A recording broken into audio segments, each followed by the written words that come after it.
Francisca Brenda Opoku is a social entrepreneur and Chief Executive Officer of Solution Oasis Ltd. So my name is Francisca Brenda Opoku. I come from Ghana. I'm CEO of a company called Solution Oasis Ltd, and we are the manufacturers of Beauty Secrets range of natural skincare products. A Ghanaian agro-processing company that manufactures the Beauty Secrets and Exotic Man ranges of natural beauty products made from ethically sourced African butters, oils, and agricultural waste. A key advocate of capitalism with a conscience, she actively invests in her community by working with several rural women's cooperatives across Ghana, whom she empowers socially and economically. Her thriving business is a fabric finely woven out of the combination of best business practices, traditional production processes, scientific research, innovation, and business incubation for women and the youth. She feels it's a responsibility to share these experiences wherever it will serve as a means of uplifting others all over the African continent. She's a graduate of the University of Ghana Business School, participated in AWEP 2012, and a fellow of the Vital Voices Global Leadership Program. She's a board member of Trade and Impact Canada and an executive committee member of the Global Share Alliance. Francisca Brenda Opoku is our guest for Women in Business today. Stay tuned.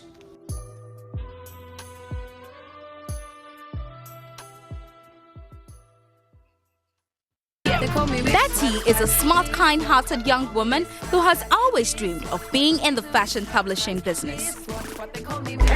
Let's take a bite, so that we can be ready for our performance later. Even though she's hardworking and passionate, her dream has to date been rattled by one thing. Who are you? My name is Betty Naska.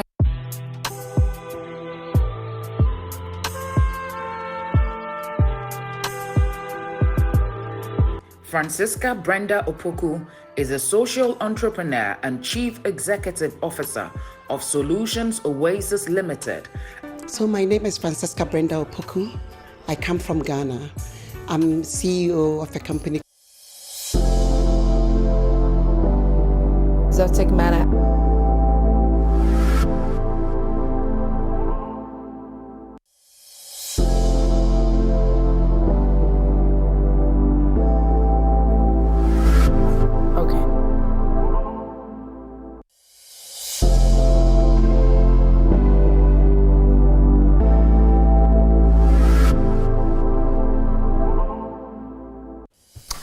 And so there you have it. And that is my guest for Women in Business right here on Prime Morning. Like I always say every single Monday, we do our very best to empower and encourage you, young women especially out there who are interested in entrepreneurship or business ownership, ways and means you want to go about how to start. And so we bring women who are already in the business, who are doing amazing in the world of business to help you with some tips here and there as to how to get started and how to move your businesses forward. And so my guest today is Mrs. Francisca Brenda Opoku, who is the CEO of Oasis Solutions Limited. Good morning. Good morning. How are you doing? I'm great. How are you? Feeling awesome. Right. And so Oasis Solutions Limited is actually the umbrella for Beauty Secrets and Exotic Man. Yeah. Okay. So, but before that, yesterday was Father's Day. Please, what did you do for Mr.? I was my sweetest best. Okay. And I left the celebration for our two sons who are out of the country, but were able to order some food for both of us. Oh. So it was a day for both of us. For the both of us, you see. I think that is the reason KMJ keeps on saying that men are not celebrated the way they are supposed to be celebrated when it comes to Father's Day. When I was there, so it was delivered to him, but I sponged on it as a loving and kind mother and wife. Right. So it was a good day. It was a good day. It was a good day. Right. So tell us the story behind starting Beauty Secrets and Exotic Man. So just as a point of correction, the company is Solution Oasis, not Oasis Solutions. Okay. But of course, I was in Holy Child School for high school. I grew up in the north. My mother had a vocational school in Tamale, so I actually did my primary education in Tamale, went to Holy Child, went to business school, and I also went into the corporate world, worked with a number of companies. But I'm a very hyperactive person, and as good as I was... You can't stay at one place. No. I'm super energetic. I get bored very easily. Okay. That's just my nature. Okay. Thankfully, I'm using it for the better. Right. Not causing havoc, but using it to be creative and do new things. So Solution Oasis was something that came out of my passion. And when I resigned my job many, many years ago, I formed... Just for the records, I formed one business that collapsed. That's a very different story. I mean, if we decide to talk about it, it will take some more time. But maybe at that time, I can use that to explain to those who want to start. That's it's okay to fail and start again. So when that one failed and I was lost and did not know what to do, I just dug into my passion. Tapped into my background because I'd grown up in the north and I knew share better. When I started, there weren't too many people in the industry adding value. Of course, there were a few. So I joined them and I've been there since, and we're doing very great. You mentioned that you resigned from your corporate work. Yes. Why? A lot to do with my hyperactivity. I was in senior management. I think at the time, I changed jobs, because I changed jobs a lot. I think my most stable job has been the one I gave to myself, because I was always looking for something more, always looking for something better. And at one point, I just knew. I recollect that when I did, my kids were very young then, and I said to them, I'd resigned to make sure that they had hot meals and all of that. Actually, it was an intention. Okay. I did it for a little bit, but again, I got bored. You wanted to be intentional about having time with family. Precisely. Right. So I got bored with that, and I was able to combine the two. I think I've done it quite well because the business has been good and home has also been good. So after you resigned and decided to follow your passion, what you truly want to do, how prepared were you at that time that made you so positive that if you start, it could work? I was both prepared and unprepared. Okay. For people like me who are super spontaneous, sometimes you can do things that are kind of crazy. So the crazy part of it was that I didn't have a lot of money stashed away. The non-crazy part was that I knew, even in my youth, that I had a lot of social capital, and I knew that could actually replace or play a big role of what cash capital can do. Okay. So I knew that I knew everything I did very well. And so I just combined those, and I did a bit of experimentation. Okay. But one thing I've always done, which I'm still doing, is I always like to learn. And so even when I started, I went through a number of training programs. I get myself in a space where, all the things are happening. And I'm still doing it, and it's working for me. Mm-hmm.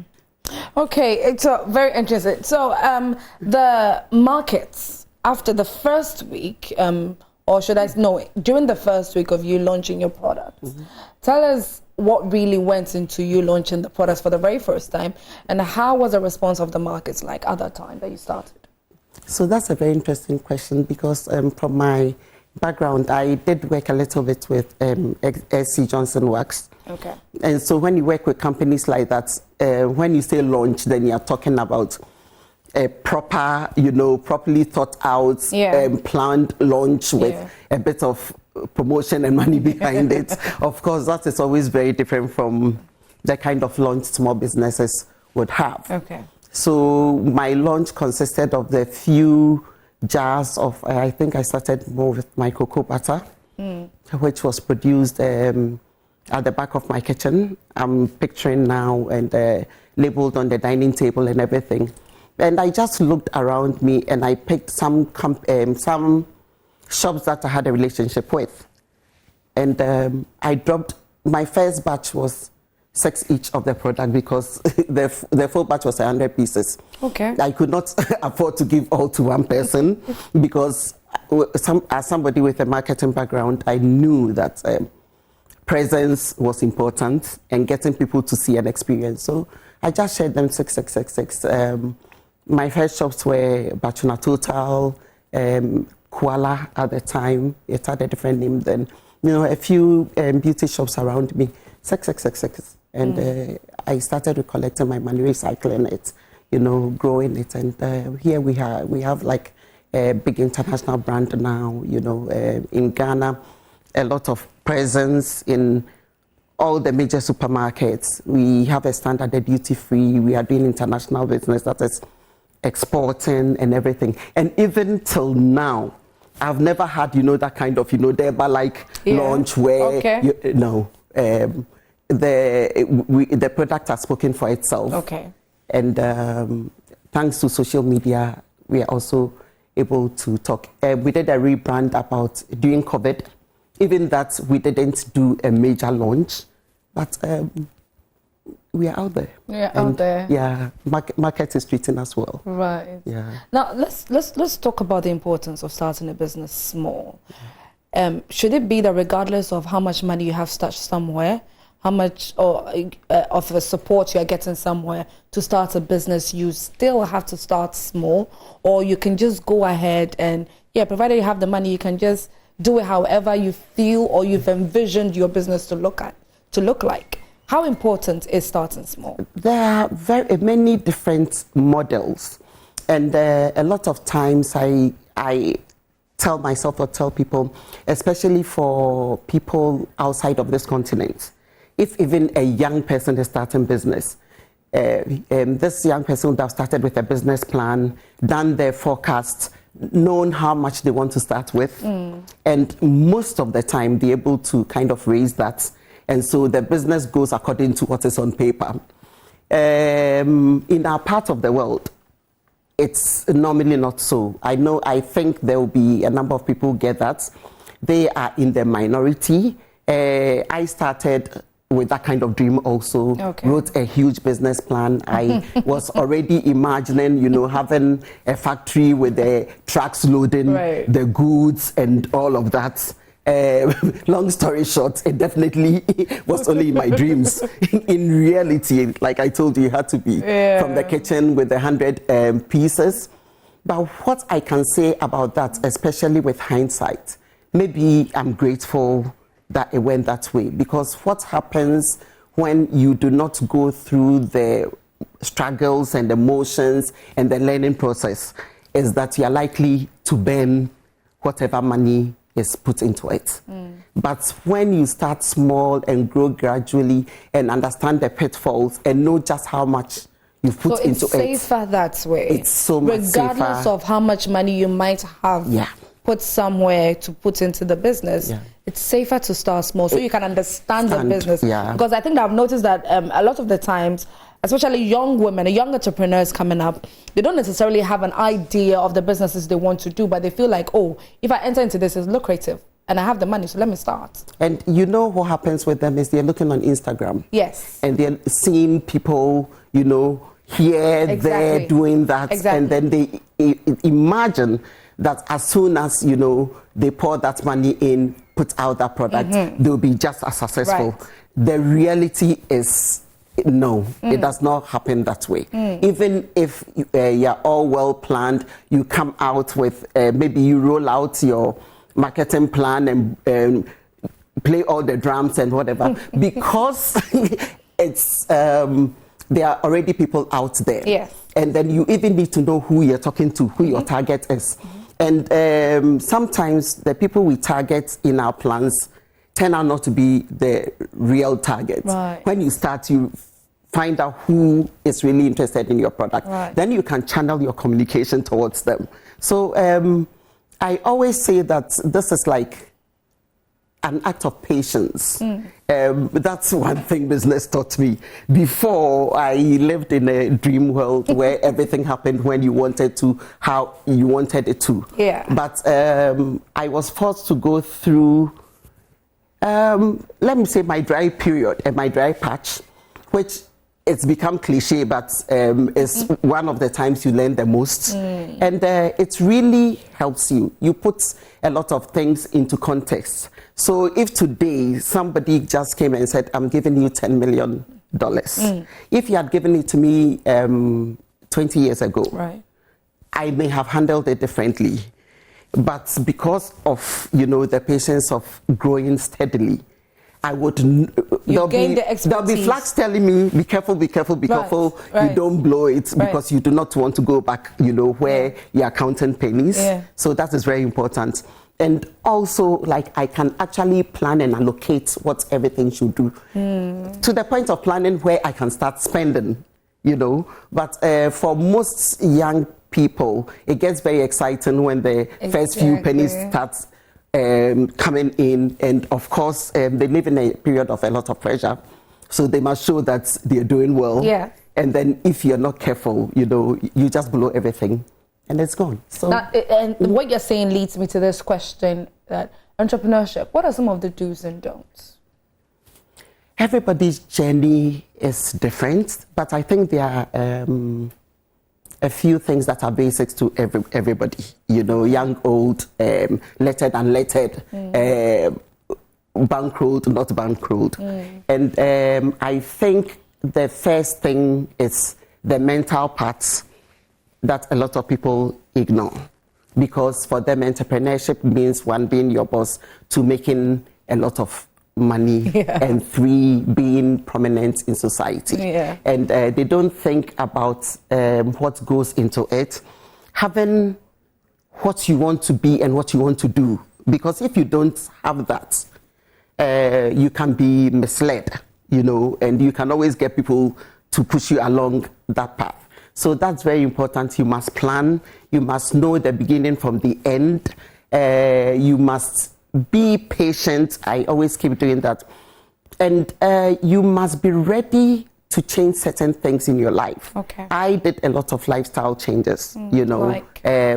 Well, from somebody in the corporate world who had a good salary, a stable home, not having to, quote unquote, think much if I wanted something because I could afford it. Okay.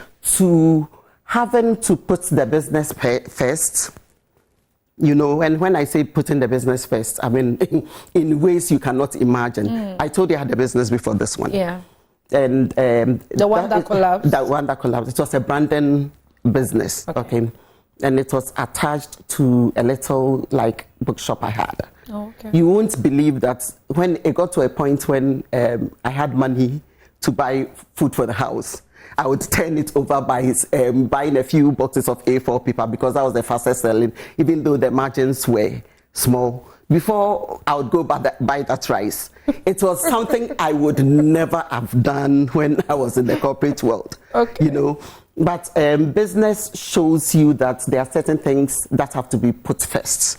And I always knew that you have to make the money before you do the spending, rather than the other way around, looking at your products and being like, ooh, by the time I'm done with this, I'm going to have 100,000. So let me do that Dubai trip. Budgeting. Precisely. Budgeting for what you use the money by for. the end of the year, I'm going to have 100,000. So let me do the Dubai trip in January when the money hasn't come. Those are things you can fall in when, you haven't seen the patches. But once you have, then you'd be like, okay, let me rather use the Dubai tickets, invest the Dubai ticket into and then spend the money after. There are those who even would raise money, and they don't see the money as the hen that lays the golden egg. You get it? So instead of investing the money, making the money and spending out of it, rather they do it the other way around. And those are very important things that people should bear in mind, when they're doing business. They'll tell you to formalize and everything, differentiate your finances from that of the business. So when it's my friend's birthday, then I'm not going to take the money I'm using to buy my raw materials to go do that surprise. I'd rather turn the raw materials out and even send a late present, rather than doing that and then not being able to produce, because if I don't, then what you're trying to do, making people feel like, hey, you're the she girl. Yeah. It will collapse after some time. It will collapse after some time. And then you are no longer relevant if you have killed the source. So it's important to really understand that source, understand where it's going, and understand why you're doing what you're doing. And when that becomes very important, a lot of things are no longer important. So you do not run to try to prove anything to anybody. You know, you're in competition with yourself, where yourself is, you're pushing yourself to do a lot more every day. And it becomes exciting. Even when you wake up, you don't feel like doing anything. You just know that, look, the essence of doing, especially when you have people who are dependent on you. And when I say that, I'm talking about the employees. In my case, the hundreds of women, you know, out there in the various regions. I work with the northern region where I take my butters from, my shea butter. Okay. I work with people in the central region where we are getting the oils, coconut oils, to make the black soap. Easting, you know, some oils. So it's technically like empowering people all over. And all of these people depend on my ability to produce and sell that jar of soap or butter. Right. So sometimes my feeling does not really matter. If I wake up and I'm not in a good mood, I'm still supposed to show up anyway, because I cannot go explain to them that I was not in a good mood this week, so we didn't sell, and so you cannot get paid. You know, I know that you've dealt with a lot of young women who want to go into entrepreneurship or business ownership. But looking at the advice you're giving right now in relation to what you need to do and what you don't need to do in business, and the struggle with wanting to please somebody, the struggle of now, technology world, the youth of today, what we want to do, wanting to show off on social media, wanting to seem relevant on social media and all that. The young women that you have encountered so far, whom you have helped with starting businesses and all that, how impactful or how has that really changed that narrative in their lives? I don't know how involved you are with their establishing their businesses, but then tell us about it. So it's really my passion to bring a lot of young people up, especially young women. It has a lot to do with the fact that I'm actually very youthful at heart. I'm one person who is friend to a lot of... So you understand us? Oh, I do. I really do. I'm actually friend to a lot of the friends of my children. You know, so because of that, I know how to relate and talk to them. And most of the time, I'm actually impressed at how deep some of these ones, the serious ones among the youth, they think. I actually even learn from them. What they do not have is having been able to chat the way you have gone. So they tend to be a little bit less careful, you know. So I do mentorship in several ways. I do it formally, I do it informally. I do it solicited, I do it unsolicited. And what I try to get most of them to do is to focus, you know, to know where they are going and try to avoid a lot of the distractions. Because there are so many distractions. And then when you're able to get them to fix their eyes on the goal, then they do things a lot more differently. And when I'm doing that, especially for those that I have chosen to, that I'm putting my heart in, sometimes I can be very hard on them. And after being hard, I'll soothe it, you know, and whatever. And I like to be them to be relaxed around me, so I create that kind of environment so that it's not like a teacher, you know. So it's also fun to me, you know, because I get to relive a few. You know, when you get all invest in this business thing, there are parts of your life that goes away. You know, the fun-loving part of you, the swag, you know, the energy to stay, you know, vivacious and everything can be robbed off you. So when you kind of help these young ones, then they also, you know, sometimes will point you to new trends and things to do, you know, both personally and professionally. Right. Yeah. Okay, now briefly, let's talk about your awards, the recognitions you've had so far. Let's talk. So there have been a number of awards, both local and international. It also to set the straight, a number of times people come to you offering awards in exchange for some kind of payment or something. Yeah. Oh, yeah. So buying the award. Precisely. Those ones I've decided to totally reject because then I didn't earn it. I kind of bought it. One of our latest was the winning the best cocoa butter, how they call it, products by the Ghana Cocoa Awards. Beyond doing awards, I place myself in a lot of like leadership positions in the industry, and those also I choose carefully because you know you have to be focused on the goal. So it's not a lot to do with your ego. But I was recently inducted as the executive committee member for the Global Share Alliance. I sit on a number of boards and committees that do very big and great things. Right. A lot of times I don't like to talk about them because I see them as blowing my cover. I love to just be there, you know. I know that a lot of the young ones look up to me. That I know, you know. You can't help but know, and so I understand the leadership role where that is concerned. But I also like to stay slightly modest. And when I say that, you know, a lot of times we say women can be over modest to their detriment. This one is deliberate, you know, to ensure that the focus is on the goal. It's on the, precisely, and not on, So. Yeah, you know, earlier you meant when you say you started talking about the awards, you mentioned something that, you know, some have even approached you to give you the award in exchange for money. So would you say that in Ghana, not just in Ghana, like all over, some awards are being bought? People do buy awards. Some awards are not credible. It's not necessarily not credible, but if there are two people who both qualify and then they come and say, do so and so sponsorship, so you get, or sometimes some people go and offer, look, I'll sponsor this so that you give me that. And I think those are not important to me. They don't add much to what I'm doing. What adds to what I'm doing is like the business doing well.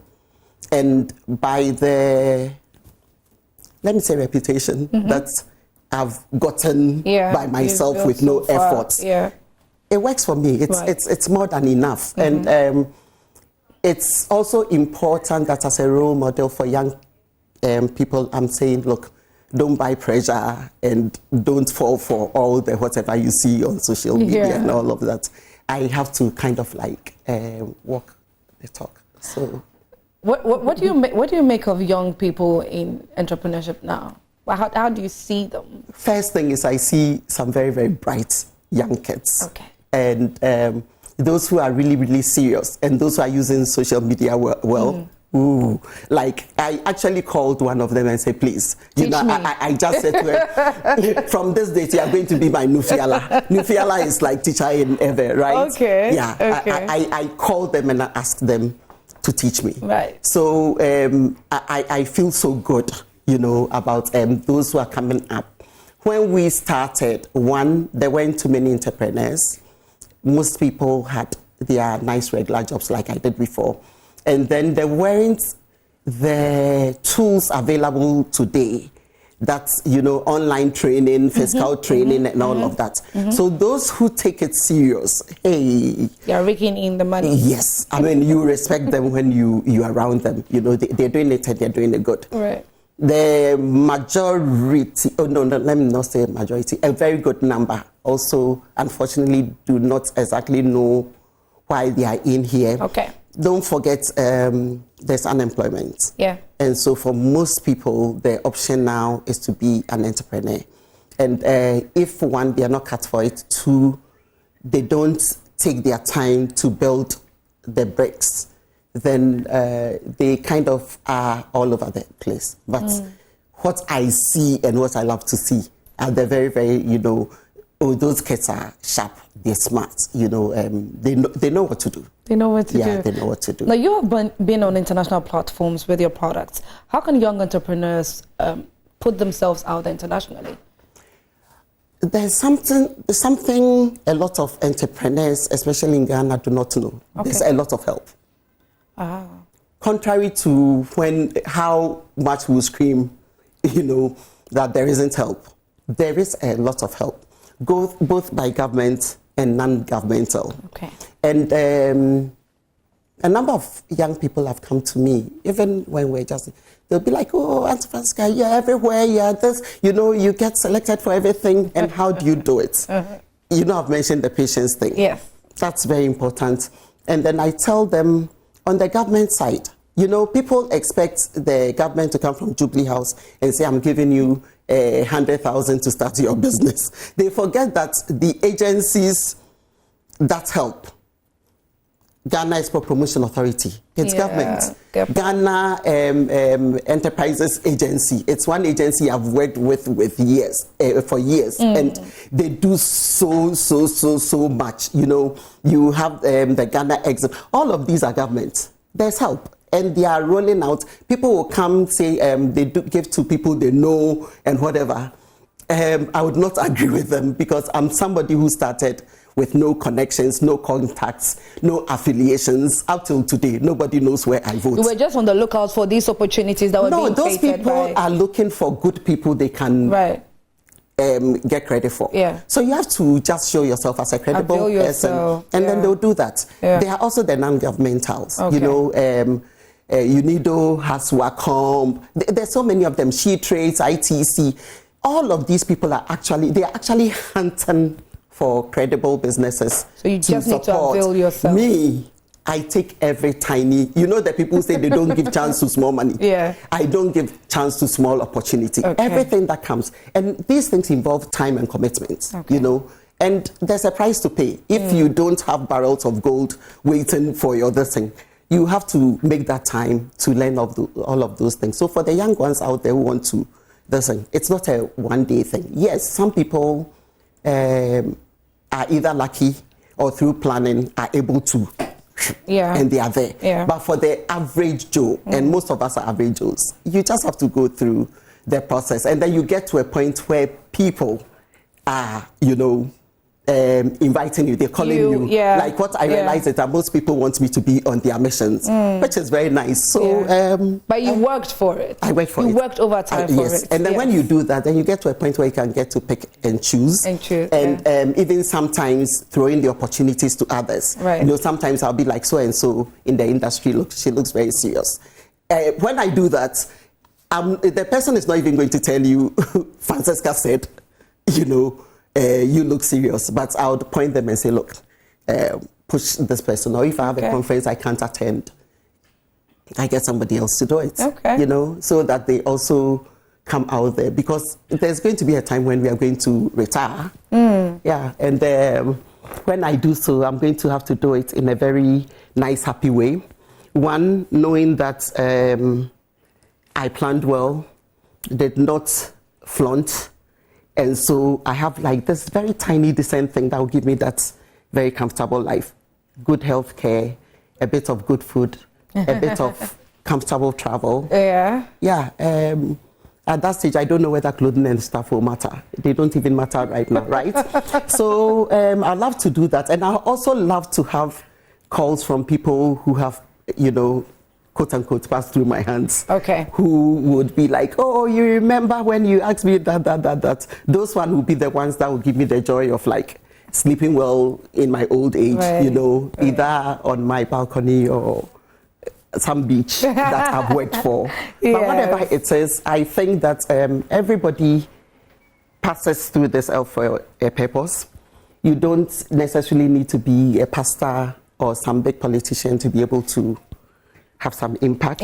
In your very little corner, you do the things, and especially when you are doing the impact for your personal joy, it becomes very nice. Like, people say, some people start businesses and the businesses are hobbies because the businesses are not making money, you know, and they have to fight to make money. I think I started with a struggle to the point that the business is a happy hobby that I wake up, I want to go to. And I think it's something that a lot of people should be striving for, so that it makes it easy for you to wake up to face the challenges. Because whether it's a hobby, whether you're happy with it, let's face it, there are always challenges. Every day, there are things you have to fight. You are quenching fires every day. Okay, Mrs. Opoku, thank you very much for your time. How can you be reached? How can we reach you, please? My social media handles, I'll start with the business first because I represent the business and not myself. The website is beautysecretsafrica.com.